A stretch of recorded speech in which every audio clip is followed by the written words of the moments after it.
Mr. President, dear colleagues, it's an honor to open this NATO Military Committee conference here in Riga.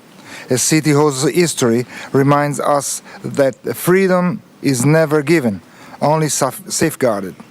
And it is an even greater privilege to have with us His Excellency the President of the Republic of Latvia, Edgars Rinkevics. Mr. President, your presence here is a true honor for the NATO Military Committee. You remind us that what we discuss in this room is not abstract. It concerns the security of our nations, the safety of our people, and the very fabric of our way of life. We meet at a historic moment. Russia's brutal war aggression against Ukraine continues to rage. New technologies are transforming the very character of warfare, and the rules-based international order that has preserved our peace is under direct and deliberate challenge. As Latvians say, he who is ready is never taken by surprise, and Latvia knows what this means. From its struggle for independence to its frontline role in the alliance today, Latvia embodies resilience. History also warns us. This week marked a significant anniversary. On 25 September 1939, Soviet bomber and reconnaissance aircraft violated the airspace of all three Baltic states, Latvia, Lithuania, and Estonia. Those incursions were more than mere provocation. They were the opening signal of Moscow's determination to impose its will. The moment should resonate deeply with us today. Twice in the space of 2 weeks, the North Atlantic Council has met under Article 4. Multiple allies, including Estonia, Finland, Latvia, Lithuania, Norway, Poland, and Romania, have experienced airspace violation by Russia. These acts are escalatory, reckless, and endanger lives, and Russia bears full responsibility for these actions. Today, I express full and unequivocal solidarity with all allies whose airspace has been breached. The alliance response has been robust and will only continue to strengthen. On 12 September, Easter Sentry was launched to bolster NATO posture along the eastern flank. And at the Hague summit, our minister reaffirmed this resolve, committing 5% of defense budget to new capabilities.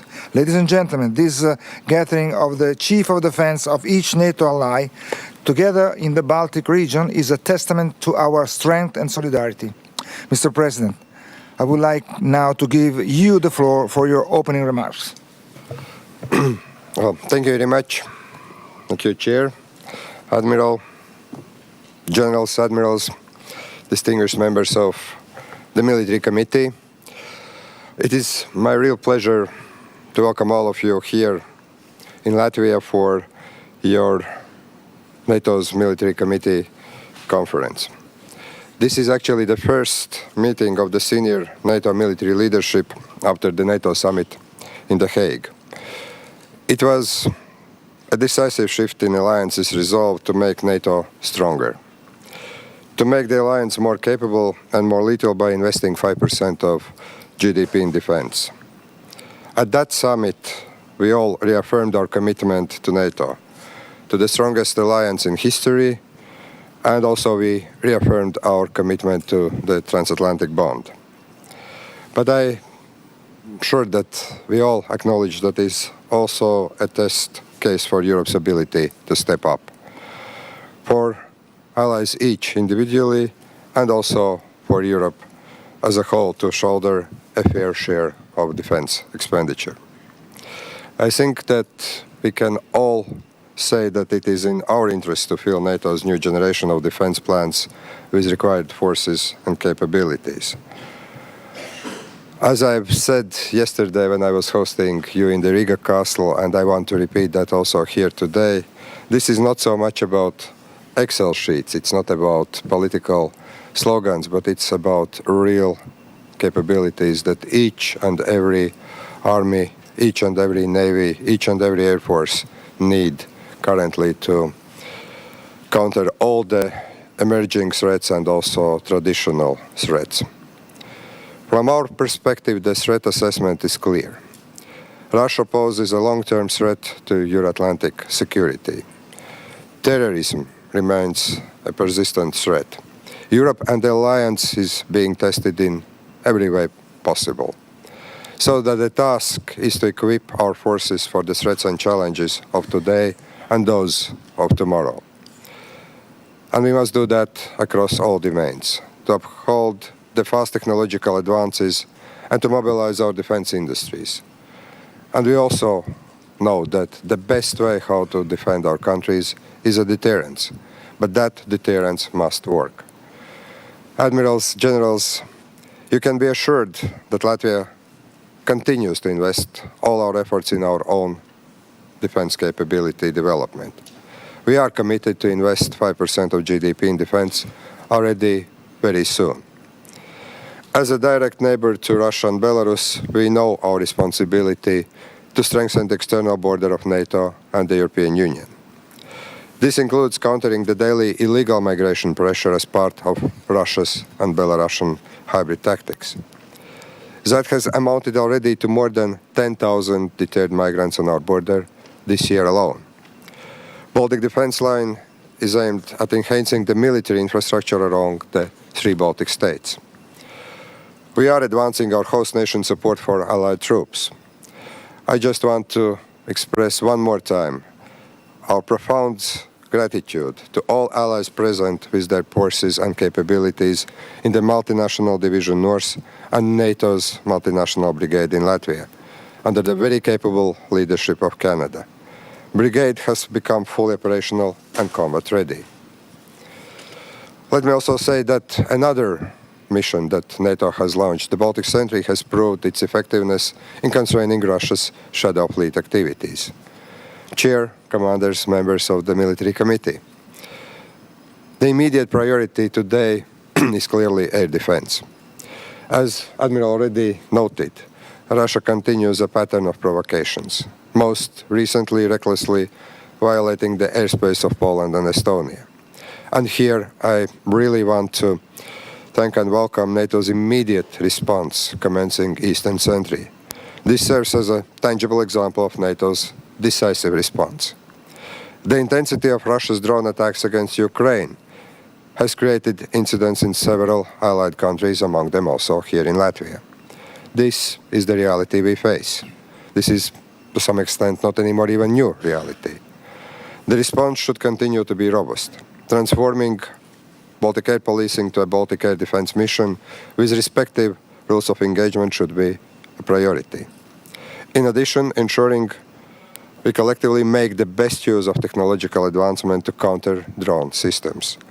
There is actually a lot we can learn from Ukraine in this regard. Building our own defense capabilities goes hand in hand with our continued support for Ukraine. Our military support for Ukraine is 0.25% of GDP per year.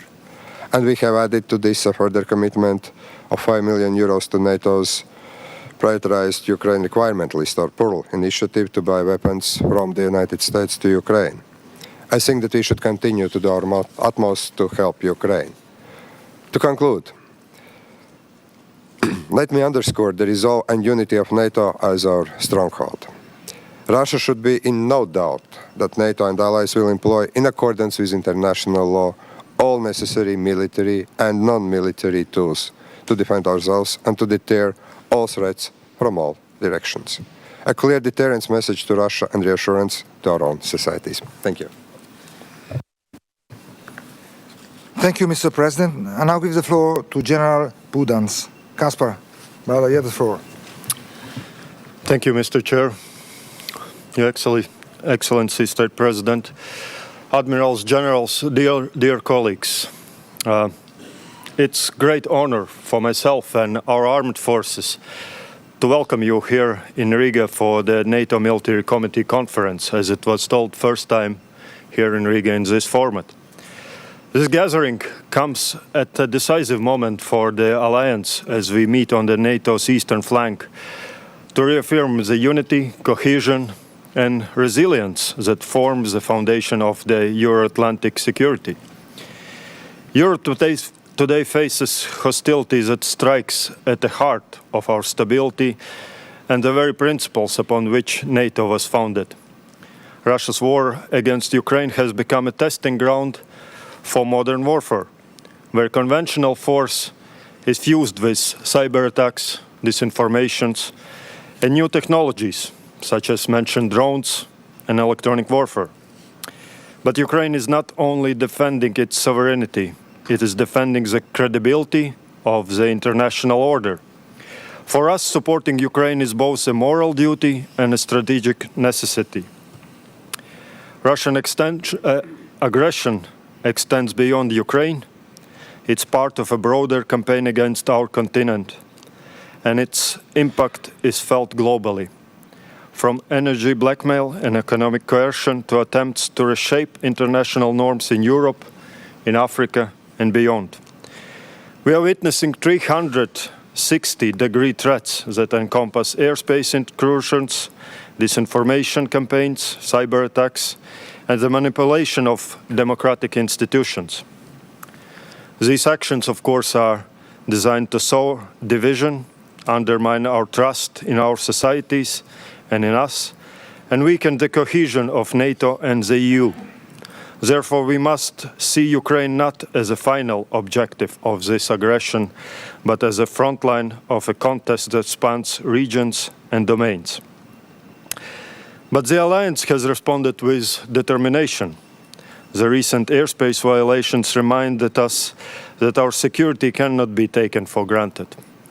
NATO's swift activation of Baltic Sentry and now Eastern Sentry demonstrated our capacity to coordinate, respond decisively to provocations along our eastern borders.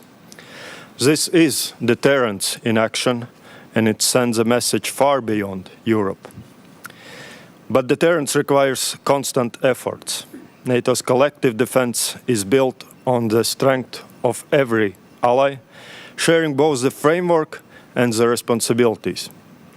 Each ally acts as a pillar in upholding the collective responsibility for our security. We must each do our part, and Latvia is acting with urgency. We are investing in layered air defense, coastal defense, drones and counter-drone systems, new infantry fighting vehicles, artillery, and logistics.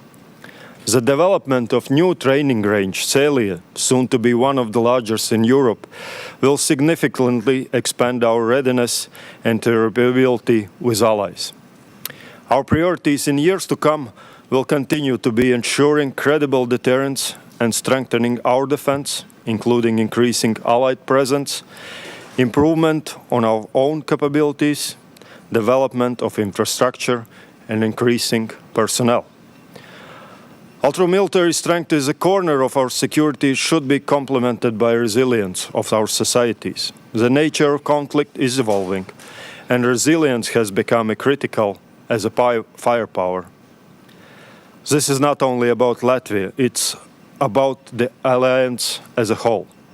We must strengthen our societies against disinformation, cyber disruptions, and coercion, by ensuring that our economies and institutions remain secure. Colleagues, I'm confident that the discussions here in Riga will sharpen our shared vision of our future. They will reaffirm our commitment to modernization, sustained investment, and an alliance that remains cohesive, agile, and ready for the challenges of tomorrow. These are not optional ambitions. They are imperatives if we are to protect our nations, our partners, and the values that unite us. Thank you very much. Thank you, Chair. President Rinkevics, General Pudans, thank you for your inspiring words. Today, our 32 allies are collectively reinforcing our capabilities, strengthening our defense posture, including integrated air and missile defenses. I have no doubt that every ally around this table's commitment to Article 5 is ironclad. Mr. President, ladies and gentlemen, that is what this military committee represents: clear, candid military advice forged collectively and given without hesitation.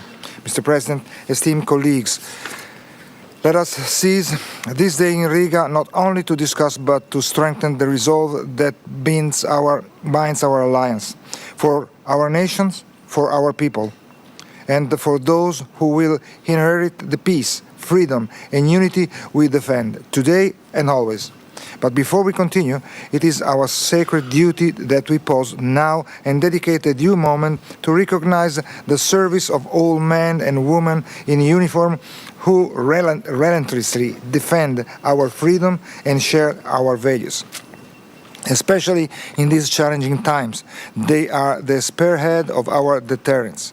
Thanks to their dedication, every square centimeter of the Euro-Atlantic region remains protected, today as it has been for 76 years.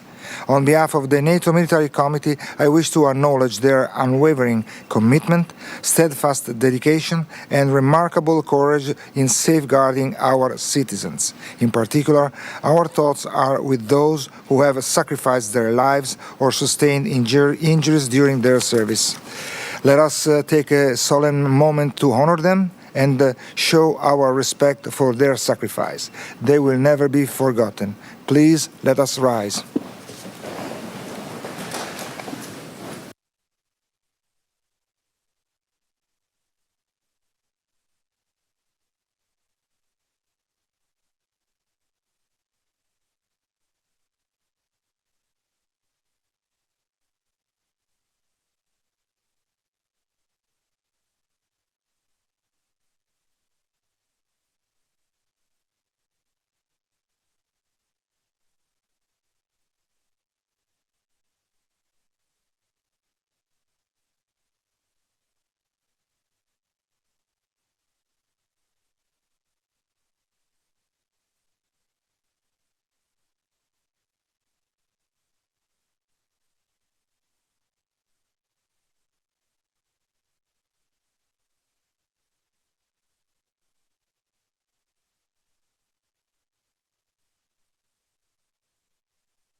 This concludes the public portion of our deliberations. At the end of today's discussion, General Budans and I will brief the media on the outcome of this meeting. Good afternoon. Thank you for being here, and many thanks to our host, the beautiful Riga, for its warm hospitality, starting by the one of my dear friend, Major General Budans, Chief of Defense, Latvia. Dear Kaspar, this successful military committee conference could have not been held at a better time or place. Our presence here in the Baltics is an unmistakable signal of NATO's cohesion and solidarity toward our fellow allies in the eastern flank. We stand by your side day and night. It is also vivid proof of our full resolve against those who want to challenge us or even divide us. Let me commend once again the Allied forces and SECURE for their swift interception and action during the recent continued violation of our airspace. Russian aircraft and drones, on top of the already existing measures, will now find the resolute response of the newly established and already operational Eastern Sentry activity, which further strengthens NATO's ability to react quickly and decisively against this kind of reckless behavior. These events illustrate our readiness to swiftly reinforce any ally that comes under threat. Let me be even more clear. Every threat to NATO's air, land, and sea space will be dealt with a resolute and proportionate response. We are ready. There must be no doubt about it. Our Supreme Allied Commander has all the tools he needs, and we do not seek confrontation, but we will not hesitate to undertake any action deemed necessary for our collective defense. 45 our eastern flank complements also with our unwavering support for Ukraine. Let me take this opportunity to praise once more the professionalism and determination of the brave soldier of Ukraine, as well as the whole population that is supporting Kyiv's legitimate rights to defend their land. Their fight is our fight, and together with them, we are also learning lessons that are helping a number of allies improving our deterrence, focusing urgent investment in defense, starting from new technologies, but also sensors, weapons, kinetic and non-kinetic tools. Because now, and not later, is the moment to reflect on how much the alliance has achieved or must achieve without delay. This year, all allies are expected to meet or exceed the pre-summit target of investing at least 2% of GDP in defense. But the historic decision taken by allied leaders at the summit in The Hague go even further. There is now a clear commitment to invest 5% of GDP annually on core defense requirement and defense and security-related investment by 2035. Today, the NATO Military Committee, made of the highest military authorities in NATO and the allies, discussed the way forward on this and other summit declarations. Let me share a few highlights.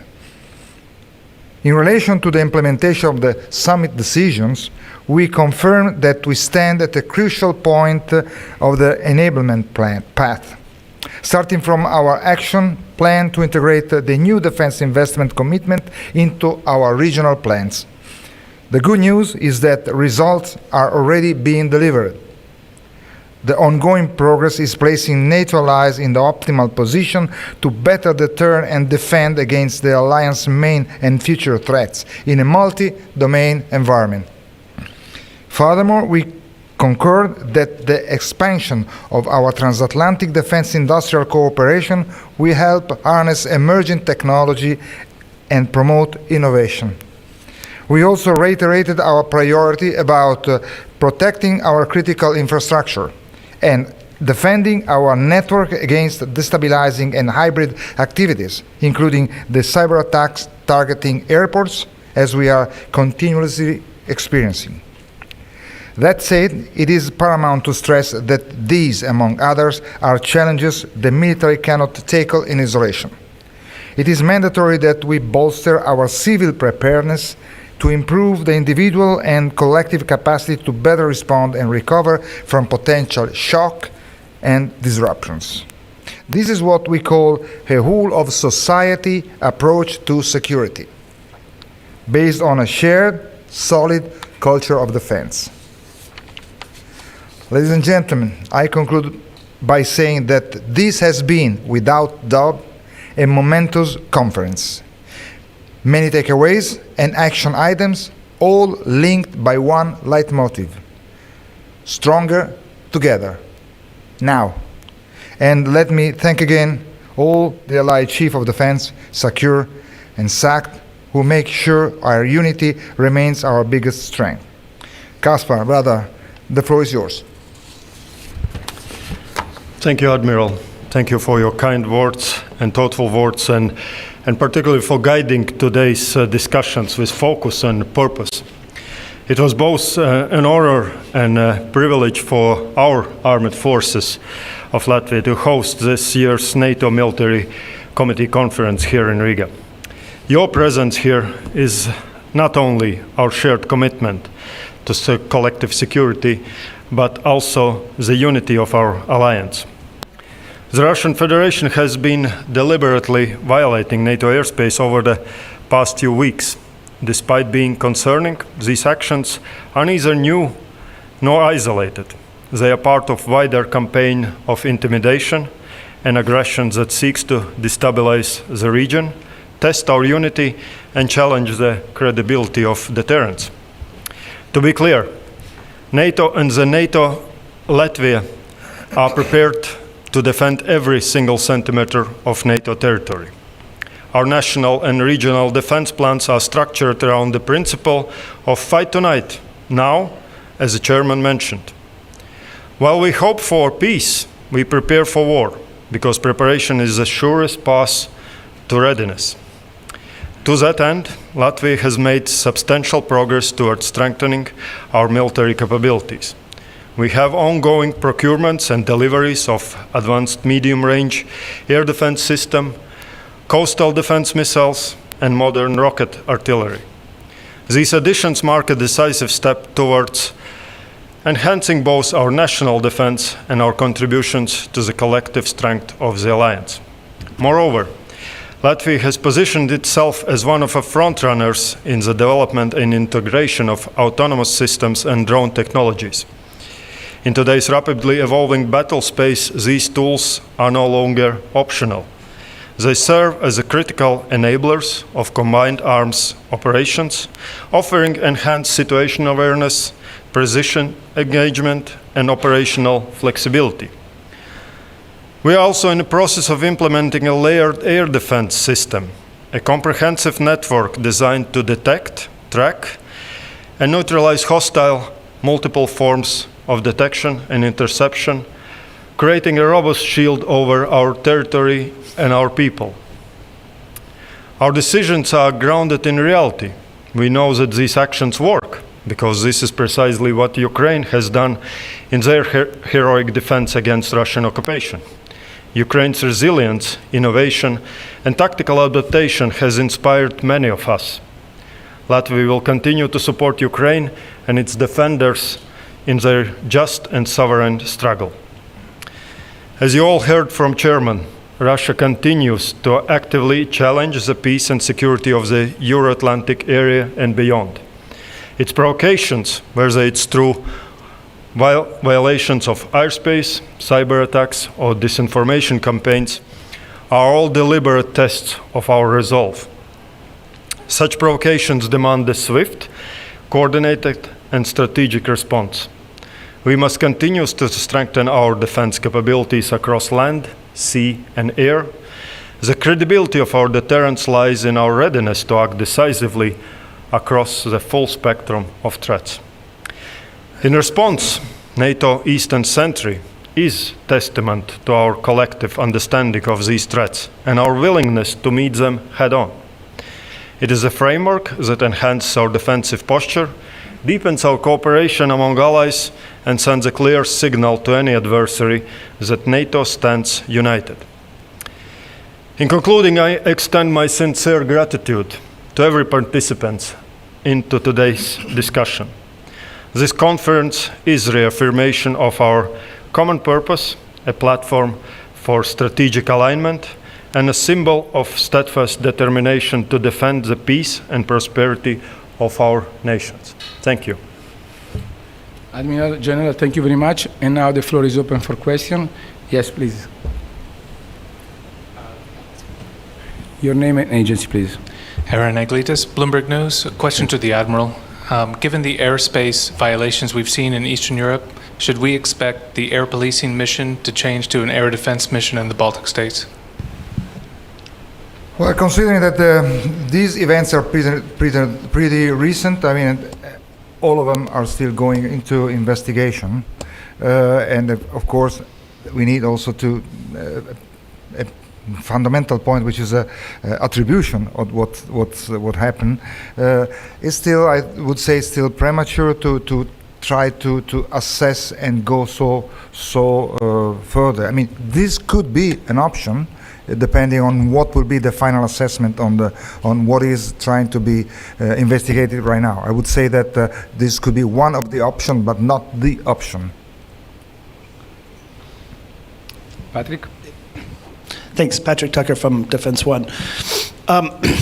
Are there, as a result of today's meetings and previous discussions, can you go into any details about additional capabilities that might come from elsewhere, other countries, here to the eastern flank to aid in a air defense or air policing mission as part of Eastern Sentry? Can you say it again, because I what are the? Can you speak to any additional capabilities pieces of equipment, jets, etc., that might come from other NATO members here to the eastern flank as part of Eastern Sentry or a broader air policing or air defense mission?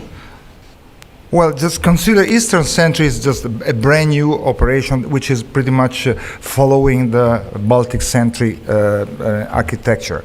It is aimed to be first of all to coordinate all the air policing mission that we are having in this area. So to be a coordination operation first, and then it will aim to have, all the eastern and northern flank covered, protected, with the principal characteristic to be flexible, so to have the whole architecture ready in place and just be able to move wherever it is necessary this or that kind of assets. And again, it is a multi-domain operation which is involving land and air activities, and if we go up further to north, it could be also maritime activities too, just totally integrated in protecting, let's see, 3,500 kilometers of borderline, and that's basically it. It is a growing activity right now. We will have more asset compared to what we had before, but again, the idea is this one: to have flexibility and capability to just move the position of all the assets in the more appropriate way wherever it is necessary, but covering the whole front line. Let's call it this way. I'll have a follow-up after. Yes, my name is Yuris Kaja. I represent the Spanish news agency EFI, and I have two questions. One I think is rather simple, the other one may be a bit difficult. So you take the other one. I take the simple one. No. The Poles, or the media reporting that Poland is sort of saying that we will take down any undesirable flying objects in our territory. We're not going to ask NATO for permission. Does NATO have a unified protocol or policy on rules of engagement in such situations? And did you discuss that? That is my sort of first question. The difficult question is, what you have here, you have all of the top military commanders in NATO in one place, and that happens a couple of times a year, as I understand it, and that's nothing unusual. Next week, the entire military command, global military command structure of the United States is going to gather in one military base in Virginia, I believe, and nobody really knows what that's all about. Are you in some way a bit concerned, or do you know anything about it, or worried? I mean, what's going to happen? I'm sorry, worry about that? What? I'm sorry? About the meeting of all of the top American commanders in Quantico, Virginia, next week. That I believe he prefers to be called the Secretary of War has summoned to the U.S. from all over the world. I mean, including probably some of the gentlemen and ladies who are here. Yeah. Okay. First question is about ROEs. Rules of engagement. NATO has rules of engagement. NATO is, SACEUR, which is the Supreme Allied Commander, has all the tools to face any kind of a threat it can happen. And the reaction, any kind of reaction, is judged upon. What kind of threat is posed. Could be interception, could be just accompany them out of the space, which is something which has been pretty common and happened pretty often. And as far as I remember, when I was shot, again, it was something that happened, some airspace violation, and then intercept, and then just lead them out of our airspace. And that's one action. But again, if they pose a danger, a threat to the alliance, SACEUR has the whole availability of a proportionate response to take. So as far as ROE, we are set, and ROE are kind of a living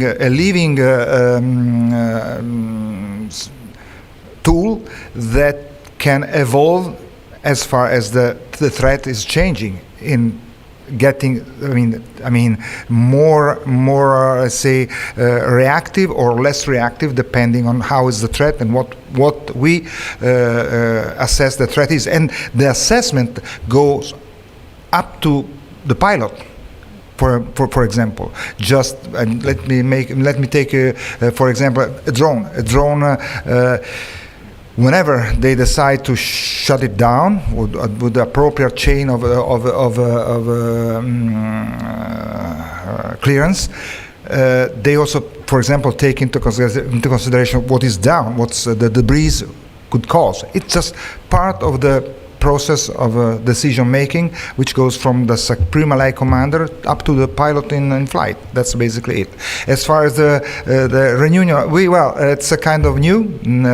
As far as in my 49 years of service, I have never seen that before. But it's probably something that a message that the Secretary of Defense will convey to the top brass, and we will know about that right after it happened. But it's unusual, of course, never done before as far as I remember, but it is in his prerogatives, in his responsibilities and authority to do this. We'll see. Yep. Okay, yep. Thank you, Patrick Tucker again with Defense One. Understanding that this is not yet a policy decision that has been announced or perhaps even made, but among the NATO Military Committee, is there a plan, a known plan among all of the NATO members in the event that the United States were to draw down forces that are stationed in Europe? Okay, this is something that has been discussed a lot. First of all, we have in different, multiple situation guarantee that NATO, that U.S. cares about NATO, and they will not leave NATO alone. But NATO is a military alliance, is a defensive, political military alliance.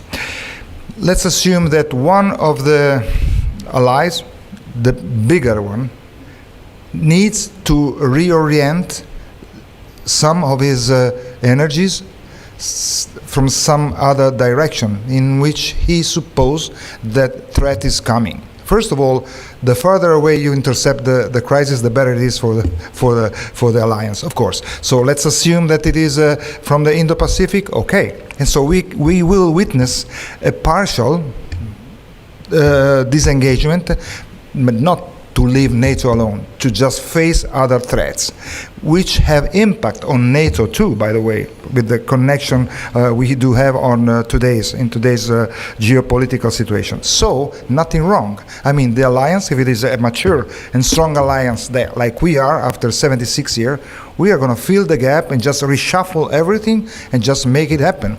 The thing is that, and if it will happen, it will be in a coordinated way. I mean, and we will do that together just to rebalance everything in the most efficient and effective way. But that's normal for an alliance. And if that's going to happen, I mean, we're gonna work that out and face it like a big man. So to reiterate, you know how each NATO member knows how they would present new capabilities and work to fill that gap in the event that there were a partial but still participatory. Yeah, we will be able to handle that up to the point in which that if this will be done smoothly and coordinated, that's part of the game, and we were gonna face it and solve it.